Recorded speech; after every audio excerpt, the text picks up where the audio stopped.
नमस्कार दोस्तों, मैं हूं अशोक वर्मा। आप देख रहे हैं टीवी 20 न्यूज। देश और प्रदेश की खबरें देखने के लिए बने रहिए हमारे साथ।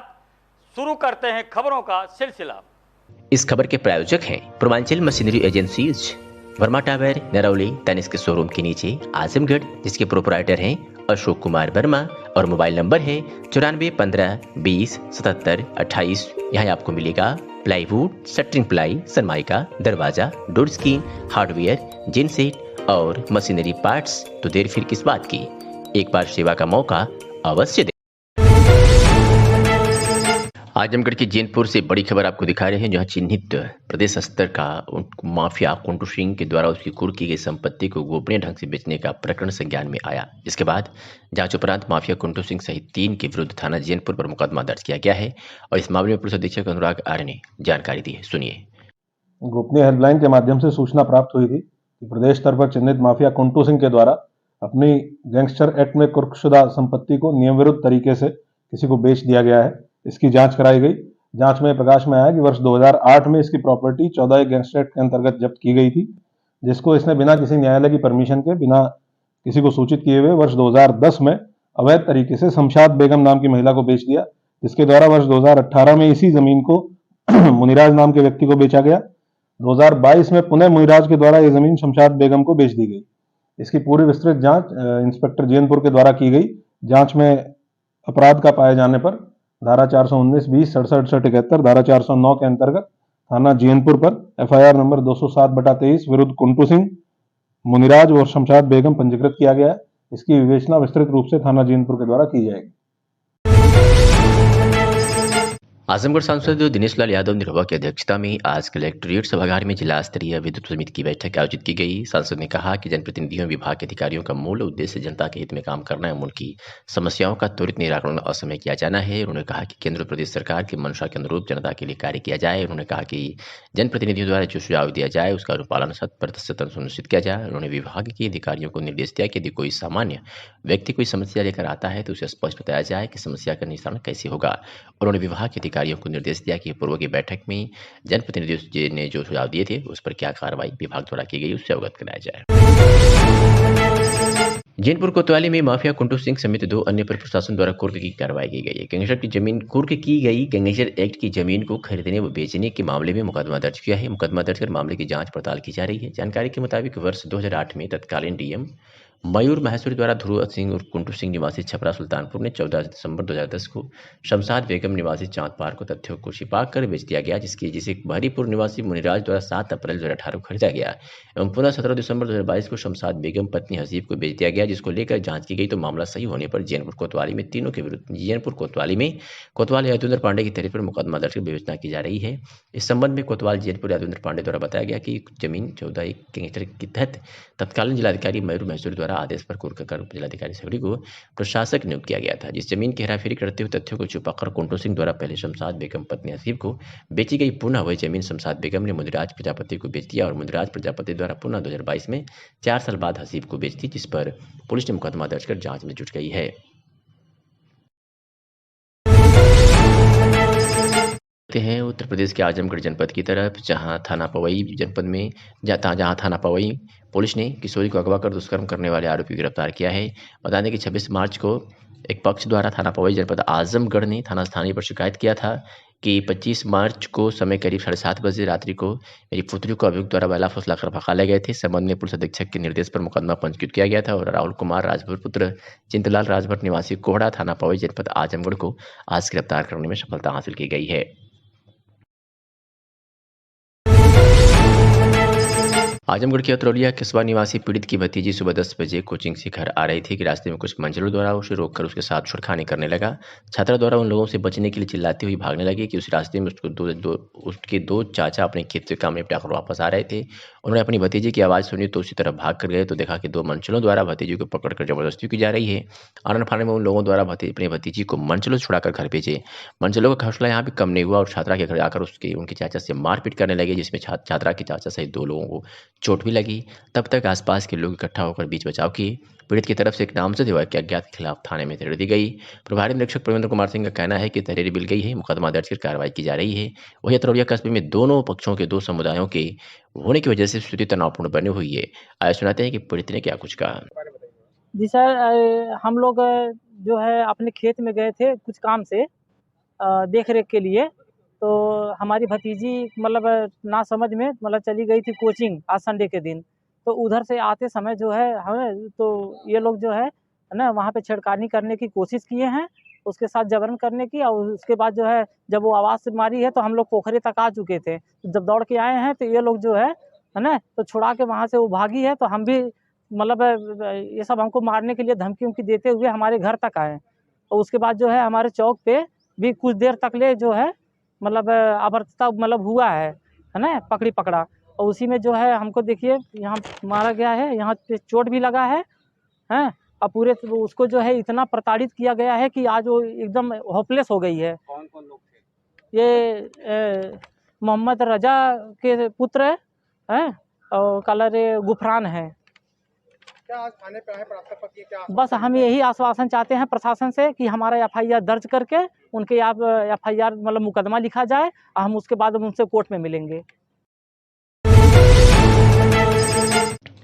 बता दें कि निर्मला यादव पुत्री लालचंद यादव, खबर आजमगढ़ के अतरौलिया से है, जहां बता दें कि निर्मला यादव पुत्री लालचंद यादव निवासी इंदौरपुर खिनापुर पोस्ट मुड़ियारी अंबेडकर नगर जो ब्रेस्ट कैंसर से पीड़ित थी तथा पैसों के अभाव में इलाज कराने में असमर्थ थी। क्षेत्र के पुष्कर मिश्र प्रदेश कार्य समिति सदस्य भाजपा युवा मोर्चा उत्तर प्रदेश के आग्रह पर अतरौलिया निवासी भीमसेन यादव की बड़ी बहन निर्मला यादव के इलाज के लिए उप मुख्यमंत्री व मुख्यमंत्री उत्तर प्रदेश के द्वारा 5 लाख रुपए की आर्थिक सहायता राशि प्रदान की गई, जिससे पीड़ित परिवार को अब आशा की किरण दिखाई देने लगी है। पीड़िता का भाई भीमसेन यादव ने बताया कि मेरी बड़ी बहन के इलाज के लिए पुष्कर मिश्रा के सहयोग से उप मुख्यमंत्री ब्रजेश पाठक को मुख्यमंत्री द्वारा 5 लाख रुपए की आर्थिक सहायता प्राप्त हुई है। मैं धन्यवाद देता हूं बड़े भाई पुष्कर मिश्रा जी को, जिनकी मदद से आज बहन के इलाज के लिए इतनी बड़ी सहायता राशि प्राप्त हुई है। इलाज में आगे जो भी खर्च आएगा उसे पूरा करने का पुष्कर मिश्रा जी द्वारा आश्वासन प्राप्त हुआ है, जिसके लिए हम आभारी हैं। आइए सुनाते हैं कि पीड़ित के भाई ने क्या कुछ कहा। क्या नाम भैया आपका? मेरा नाम भीमसेन यादव, मैं अंबेडकर नगर का रहने वाला हूँ। क्या आपकी बहन को क्या तबीयत खराब थी जिसके लिए मुख्यमंत्री राहत कोष से कुछ पैसे मिले? जी, क्या मेरी इसका सिस्टम थोड़ा बताइए। इसका सिस्टम क्या, मैं बड़े भैया मेरे प्रिय बड़े भैया पुष्कर मिश्रा जी, जो प्रदेश कार्य समिति सदस्य भाजपा युवा मोर्चा के द्वारा मेरी बड़ी बहन के इलाज के लिए उप मुख्यमंत्री ब्रजेश पाठक व मुख्यमंत्री के द्वारा 5 लाख की सहायता राशि प्रदान करवाई। मैं भैया का हमेशा बहुत शुक्रगुजार हूँ कि जिनके मदद से हमारी बहन के इलाज के लिए बहुत आसानी हो गई, जिससे हम बहुत खुश हैं और भैया का हम सदैव आभारी क्या रहेंगे। लग रहा है जैसे आपको 5 लाख रुपए की धनराशि मिली है, इलाज के लिए कितना सहयोग होगा? अभी तो भैया बोले हैं जितना हो सकेगा हम उतना आपको मतलब दिलवाएंगे, जो भी लगेगा हम उतना आपको दिलवाएंगे, उसमें 1 रुपये भी आपको नहीं लगाना है। हम भैया का इसलिए बहुत बहुत शुक्रगुजार हैं। अतरौली थाना क्षेत्र के रतुआपार ग्राम सभा में विकास कार्यों में बड़ी संख्या में अनियमितता की शिकायत थी, जिसको लेकर श्रीमती किरण देवी द्वारा जन सूचना के अधिकार के तहत गांव में कराए गए 5 कार्यों में गबन का आरोप लगाते हुए सूचना मांगी गई थी। शिकायत को गंभीरता से लेते हुए खंड विकास अधिकारी हेमंत कुमार सिंह द्वारा ईडीओ आरपी राम को जांच अधिकारी नियुक्त कर विकास कार्यों की जाँच करने भेजे।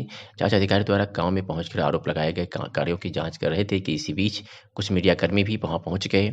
मीडियाकर्मियों के सामने ग्रामीणों द्वारा बड़ी संख्या में विकास के कार्यों में अनियमितता और शिकायत करते देख जांच अधिकारी वहां से निकल लिए। आज सुनाते हैं कि जांच अधिकारी आरपी राम शिकायतकर्ता के पति अरविंद कुमार और ग्रामीणों ने क्या कुछ कहा। मेरा नाम आरपी राम है, एडीआईएसबी अतरौलिया। अच्छा सर, आप इसमें रतुआपार गांव में आए हैं। गांव में तमाम अनियमितता की शिकायत है, तमाम और तरीके भ्रष्टाचार की शिकायत है।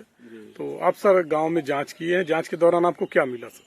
जांच के दौरान जिन बिंदुओं पर अरविंद जो है एप्लीकेशन दिए हैं किरण के नाम से, उसमें हम जैसे पंचायत भवन देखे हैं, पंचायत भवन के सामने इंटरलॉकिंग देखे हैं और कंपोजिट विद्यालय उसकी बाउंड्री देखे हैं, नाली देखे हैं। मनरेगा द्वारा जो शिकायत किए हैं नाला खुदाई हमने देखा है। तो सब काम मिले हैं मौके पे। अब काम की गुणवत्ता है, काम देखने में तो पूर्ण लग रहे हैं। अब गुणवत्ता की जो बात है तो हम अपना जो इंजीनियर हैं, तकनीकी असिस्टेंट हैं, उनको भी एक बार चेक करवा देते हैं कि क्या गुणवत्ता है। सर अभी किए? हाँ, तो अभी तो मौका हम देखने आए हैं। मौका देखने पर काम तो दिखाई दे रहा है, क्योंकि जो सेक्रेटरी साहब अभिलेख अपना रखे हैं, पेपर रखे हैं, उनकी तबीयत खराब है। मैं तो कहा मौका देख ले रहा हूँ, अभिलेख मंडे को मिला ले रहा हूँ। तो उसमें नया खरंजा है, हालांकि प्रधान जी कह रहे हैं कि मरम्मत है। अगर मरम्मत हुआ है, मरम्मत में तो पुरानी ईंट भी लगती है, उसमें नई ईंट भी समायोजन होता है। मान लीजिए अगर जो जितना पुरानी ईंट खराब होती है उतना नया ईंट मंगवा दिया जाता है। तो अब खड़ंजा मरम्मत है, तो उसको हम लोग देखकर फाइल से क्लियर रिपोर्ट लगा देंगे। अब नाली देखिए, काम तो देखने पे हमको लग रहा है कि यहाँ काम हुआ है।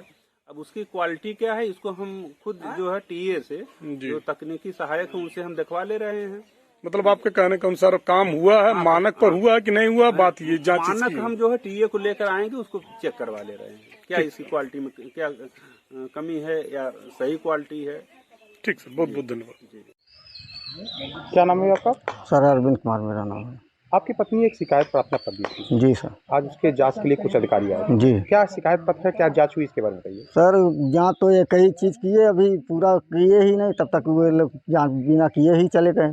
क्या क्या मांगे थी जांच की, आपको कुछ मालूम है? सर खरंजा का, नाली का और हैंडपम्प का, यही सब है सर। क्या आरोप लगाया गया था, क्या है? सर अभी तक जांच ही नहीं हुआ। क्या है, मतलब ये सारे कार्य हुए हैं कि नहीं हुए हैं, क्या आपने? सर इसमें सब नंबर 2 का काम हुआ है। अच्छा, तो क्या जांच करने आए अधिकारी, क्या किए? तो जांच करने आए सर, पूरा जांच ही नहीं किए, एक ही तो जांच किए, तब तक चले गए। कह रहे हैं टेक्निकल अधिकारी को भेजेंगे। मतलब बता रहे हैं कि हम जांच करेंगे। जी। तो आज आए हैं, तो आप उनकी जांच से कुछ संतुष्ट हैं? कुछ नहीं सर, अभी संतुष्ट नहीं है, जब तक जांच नहीं होगा टेक्निकल। क्या क्या टेस्ट कराना चाहते हैं? सर जितना जेठ मांग है मेरी, तट है क्या जांच क्या हो। मांगे हैं वही चीज़ मैं जानना सर जैसे खड़ंजा हुआ, नाली हुआ, इंटरलॉकिंग हुआ, प्राइमरी स्कूल का सर बाउंड्री हुई, यही सब सर है। क्या ये पूरा। सब नहीं हुआ है? सर हुआ है सब, वही सर जो पुराना ईंट नीलामी का ईंट था वही लगा के जांच किए हैं, वही बनवा दिए हैं पूरा। जी। जैसे अभी अभी पंचायत भवन के सामने ये जो इंटरलॉकिंग हुआ है, जी। इसके बारे में आप क्या कह रहे थे? सर यही कहना चाह रहे हैं, इंटरलॉकिंग के नीचे गिट्टक नहीं पड़ा है सर। सर इसको फिर से उखड़वा के देखा जाए। इसकी फिर किया जाए, जांच किया जाए। जी। क्या नाम है आपका? रमा कश्यप। पति का नाम है? श्री विजय निषाद। कौन कौन गाँव है ये? रतुआ पार। क्या दिक्कत है, क्या समस्या है, बताओ। समस्या ये है सर, मेरे पास रहने के लिए घर भी नहीं है। मकान जो कि ये सर देख चुके हैं, गड्ढा है, जस्ट नल के बगल में ही खोद के रखी हूँ, पानी इधर उधर फेंकती हूँ मैं, और जो है लैटरिन भी नहीं मेरे पास है। अगर शौचालय के लिए कहीं जाना पड़ता है, अगर बरसात में तो इतना ठेहुना भर पानी में हल्क के जो है रोड पे जाना पड़ता है, ये समस्या है। आवास नहीं मिला है? आवास तो हमको मिला नहीं, 14 साल हो गए, अप्लाई मैंने 2-3 बार किया है और जो है मुझे आवास नहीं मिला है। कोई सेक्रेटरी, कोई अधिकारी हो आपके आया, जांच करने आया? हाँ, जांच करने कोई आया ही नहीं। जो लोग आते हैं चले जाते हैं, बोलते हैं अगले महीने फीड होगा तो फीड कर देंगे, लेकिन आज तक किसी ने फीड नहीं किया है। मुझको आवास नहीं मिला है सर। अगर नहीं जो है आपको जो है विश्वास हो रहा, आज चल के मेरे घर खुद देख सकते हैं। पानी के जो आप बता रहे, सोख्ता नहीं मिला है? नहीं मिला है, कोई नहीं मिला है। प्रधान क्या कहते हैं आपको? प्रधान कहते हैं दे देंगे दे देंगे दे देंगे, बस नहीं मिला। नहीं मिला है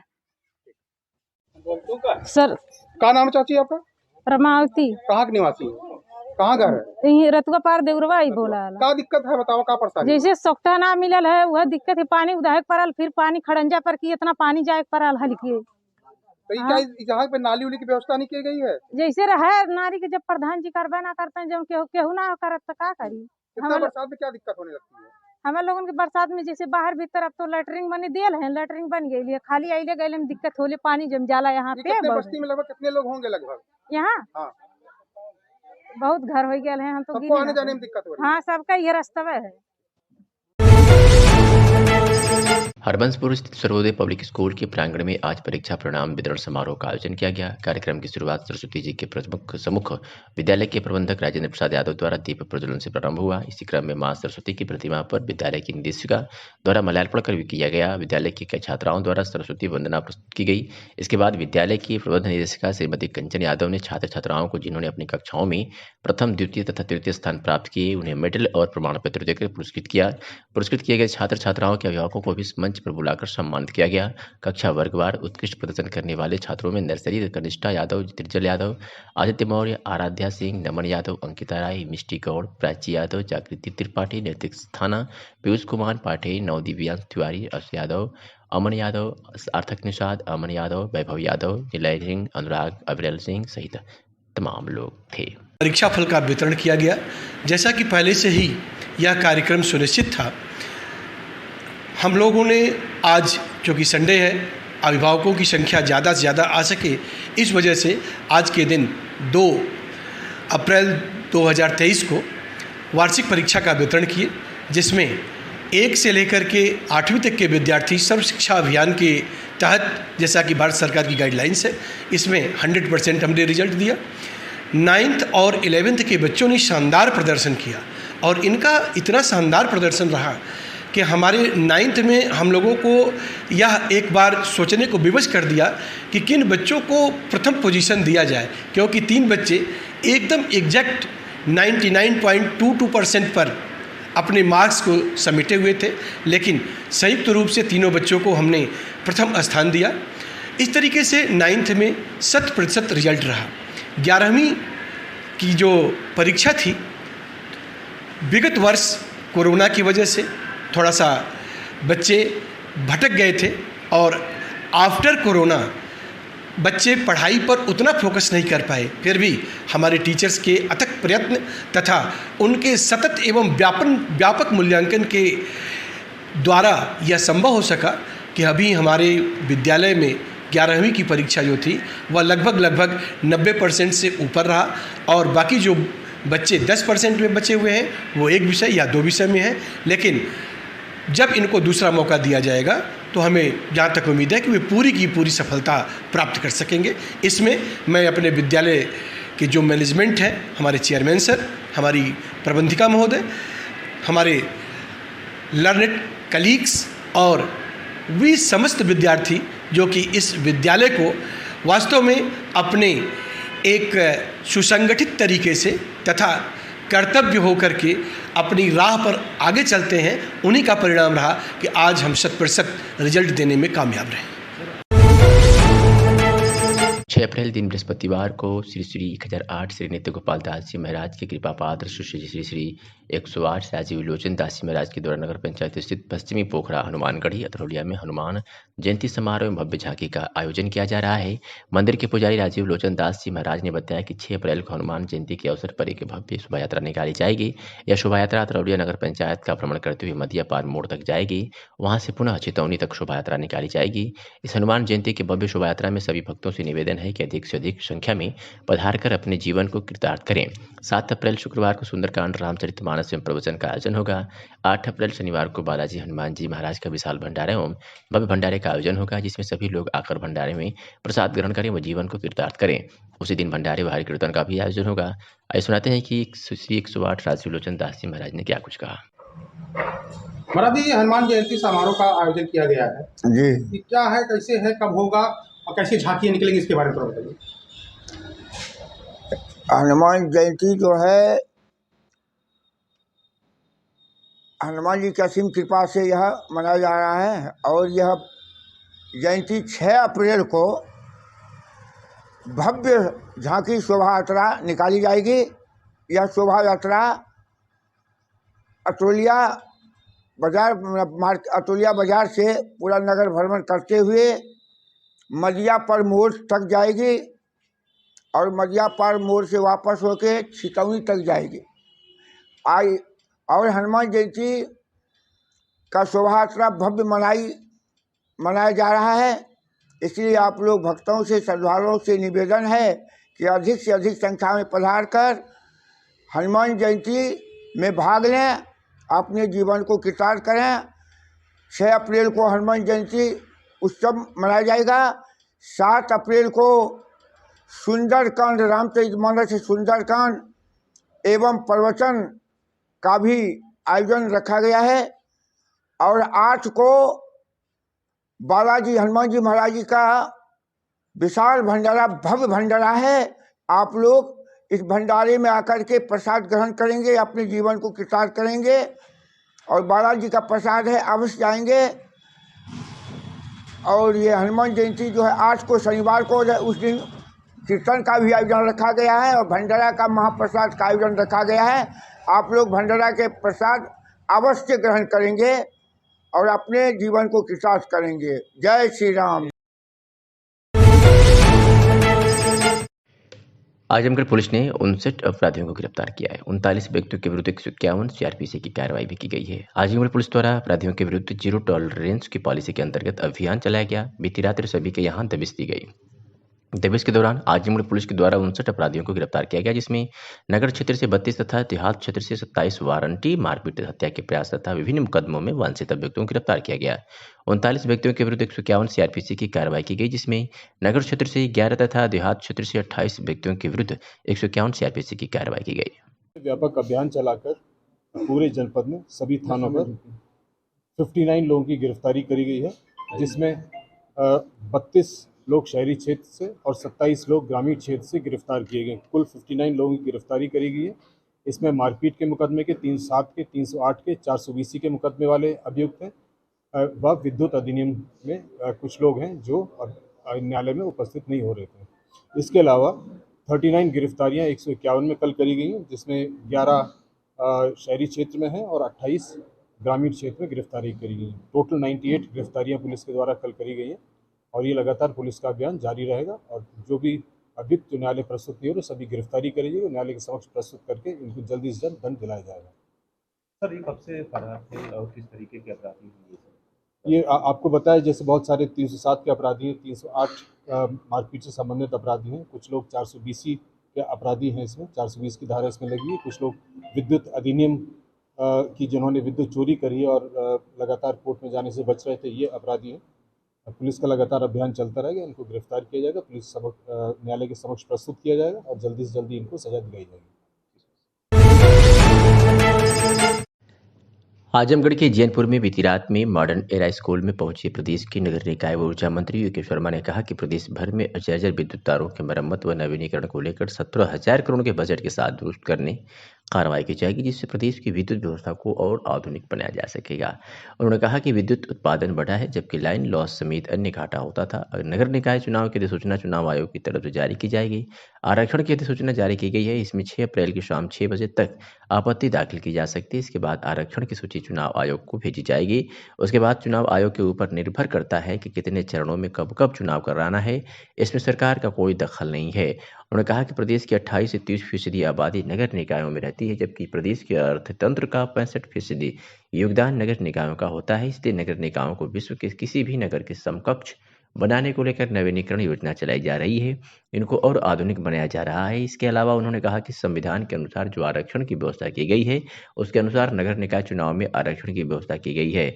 इसमें आपत्ति के बाद चुनाव होना है। प्रदेश के नगर विकास एवं ऊर्जा मंत्री योगेश वर्मा ने बताया कि उत्तर प्रदेश राज्य विद्युत उत्पादन निगम लिमिटेड द्वारा विद्युत उत्पादन का नया कीर्तिमान बनाया गया है। इस दौरान प्रदेश में बिजली का उत्पादन बढ़ा है और इसमें होने वाला खर्च घटा है। अपने प्रदेश के यशस्वी मुख्यमंत्री माननीय योगी आदित्यनाथ जी को बधाई देता हूँ। उनके 6 वर्ष के कार्यकाल में बहुत अच्छे कामों की उपलब्धियां हुई हैं, बहुत अच्छे कामों की शुरुआत हुई है।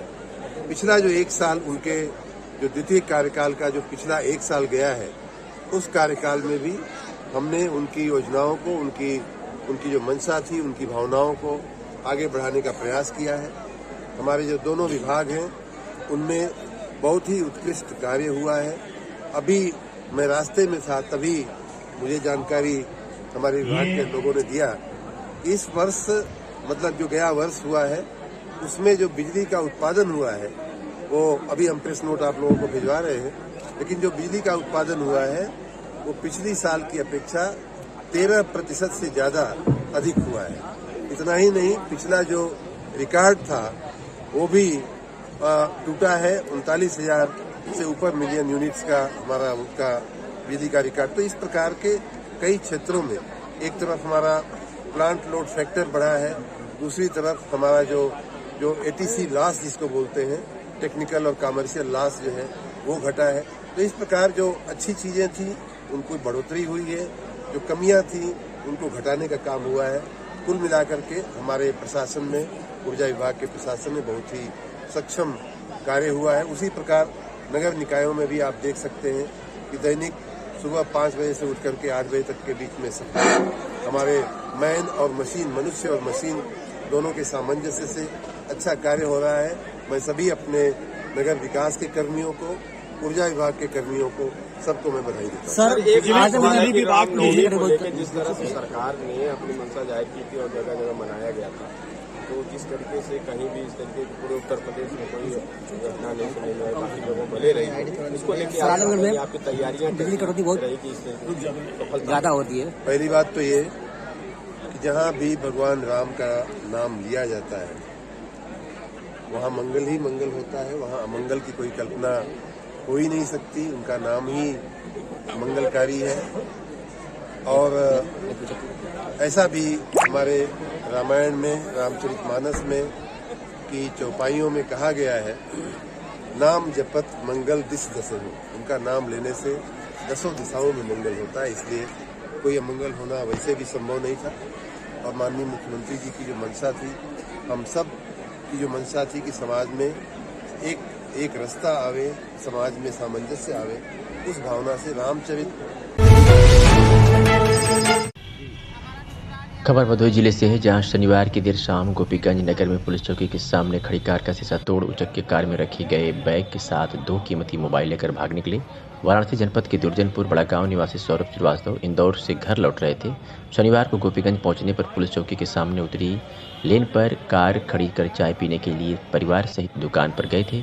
इस दौरान उचक्कों ने उनकी कार के गेट का शीशा तोड़कर हाथ डालकर गेट खोल दिया और सीट पर रखा 2 बैग के साथ 2 मोबाइल निकालकर गायब हो गए। चाय की दुकान से वापस लौटे तो देखा बैग के साथ मोबाइल गायब, तो अवाक रह गए। घटना की जानकारी पर भीड़ जुट गई। सौरभ ने बताया कि एक बैग में 7,000 नकद के साथ वो अन्य सामान हुआ, दूसरे में गाड़ी के कागजात रखे गए थे। मौके पर पहुंचे चौकी प्रभारी मनोज राय आसपास लगे CCTV खंगाल रहे हैं। अभी यहाँ पे डबल से आ रहे हैं जी। यहाँ पे 10 मिनट में गाड़ी रोके थे, उधर जो एक चाय की दुकान नहीं है वहाँ से चले गए चाय पीने चले गए। वहाँ से 15-20 मिनट बाद आए, आगे ही पर्स रखे थे और 2 मोबाइल था हमारा। उसके बाद हम जैसे गेट खोले तो जब हम बैठे तो उनके मेरा आगे ही पर्स कहाँ गया। तो हमारे हस्बैंड बोले कि पर्स नहीं लेके गए कि क्या हमसे नहीं। पर्स जब देखेंगे तो दोनों पर्स गायब है। एक में गाड़ी का कागज़ था, एक में मेरा 7,000 रुपया था और एक पर्स में गाड़ी का कागज़ था, 2 मोबाइल आगे ऐसे रखा था।